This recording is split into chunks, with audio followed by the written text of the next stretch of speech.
मगाशी अवधूतने जे काही गीत तुमच्या सगळ्यांच्या समोर सादर केलं, मी फार बारकाईनं ऐकत होतो, भुजबळ साहेब ऐकत होते.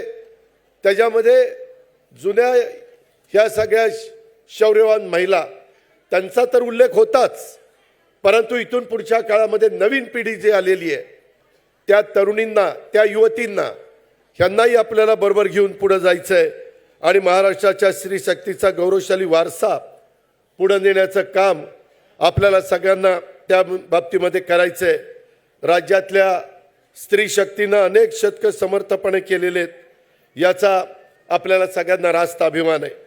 शेती असेल, शिक्षण असेल, उद्योग, व्यापार, कला, क्रीडा, विज्ञान, तंत्रज्ञान, संशोधन, संरक्षण अशा अनेक क्षेत्रामध्ये आपल्या महाराष्ट्राच्या कन्या आपलं कर्तृत्व सिद्ध करतायत. मी गेल्याच महिन्यामध्ये आम्ही सगळेजण विधानसभेच्या अधिवेशनाच्या निमित्तानं नागपूरला होतो, विधिमंडळाचं अधिवेशन होतं आणि मी शनिवार रविवार त्याच भागात होतो. कधी अमरावतीला जात होतो, कधी गडचिरोलीला जात होतो, वेगवेगळ्या भागामध्ये तिथं जात होतो. मी तिथं गडचिरोलीला गेलो. तिथं दौऱ्यावर गेल्यानंतर अक्षरशः दुर्गम भाग, नक्षलवादी वेगवेगळ्या घटना तिथं मागच्या काळामध्ये अनेकदा घडलेल्या, परंतु त्या भागातल्या मुली, आदिवासी समाजाच्या मुली, अतिशय तरुण मुली, आणि त्या वोल्वो मोठे ट्रक असतात, भरपूर त्याच्यामध्ये खनिज भरलेलं असतं, ते वोल्वो मुली अतिशय मोठ्या गाड्या आत्मविश्वासाने चालवताना मला पाहायला मिळाल्या. आणि मी त्यांना विचारलं, ते म्हणले, दादा ह्याच्या आधी आम्हाला कुठं रोजगार नव्हता, आम्हाला आता 30,000 रुपये महिना पगार मिळतोय, आम्हाला अतिशय व्यवस्थितपणे त्या ठिकाणी मदत होतीये, आम्हाला कुठलीही अडचण राहिलेली नाहीये. आता आम्ही प्रत्येकजण मोटरसायकल घेऊन नोकरीला त्या ठिकाणी येत असतो. 8 तासाची ड्युटी उत्तम पद्धतीनं काम करतात. मी माझ्या आजपर्यंतच्या राजकीय जीवनामध्ये, सामाजिक क्षेत्रामध्ये काम करत असताना बघितलं, एस टी महामंडळामध्ये देखील तुम्ही बेस घ्या किंवा कुठलेही एस टी महामंडळ आपलं घ्या, कंडक्टर आता महिला नाही आहेत, तर काही महिला चालक सुद्धा झालेले आहेत. याचा आपल्या सर्वांना अभिमान आहे.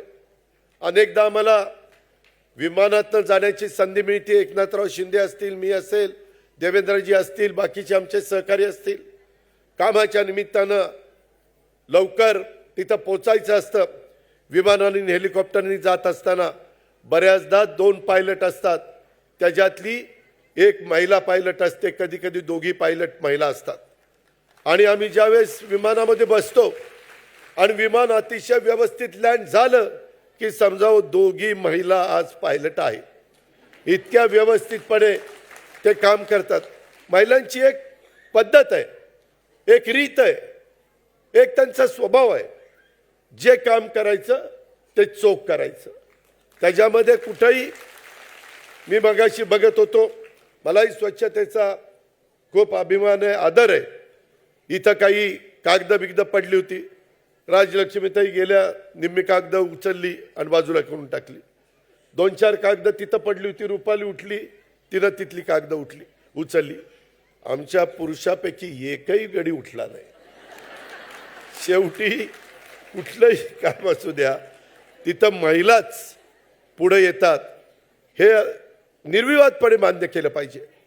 मला आठवतंय, भुजबळ साहेबांना पण आठवत असेल, आम्ही ज्यावेळेस महिलांचं बिल पास केलं, रात्री 2-3 वाजेपर्यंत सभागृहामध्ये थांबलो होतो आणि 3 वाजता बिल पास झालं. आणि मग आपल्याला 33% महिला मिळाल्या. 92च्या साली स्थानिक स्वराज्य संस्थांच्या मध्ये आम्हाला वेगवेगळ्या घरात जावं लागायचं. अहो इथं आता महिला आरक्षण पडले, आम्हाला तुमच्या घरातली महिला द्या. पुरुष मंडळी म्हणायची नाही नाही आम्हालाच तिकीट पाहिजे, तिला नाही द्यायचं. परंतु आता 50% पेक्षा जास्त, म्हणजे 221 जागा असतील तर त्याच्यामध्ये जवळपास 111 माझ्या महिला असतात आणि 110 पुरुष असतात. ही आज परिस्थिती आहे आणि उत्तम पद्धतीनं काम करतात. महापौर म्हणून, नगराध्यक्ष म्हणून, पंचायत समितीचे सभापती, जिल्हा परिषद, सुरेखाताई इथं बसल्यात, जिल्हा परिषदेचे अध्यक्ष म्हणून त्यांनी उत्तम काम केलं. अनेक महिलांना कामाची संधी दिल्यानंतर ते चांगल्या पद्धतीने काम करू शकतात. आज प्रत्येक क्षेत्रामध्ये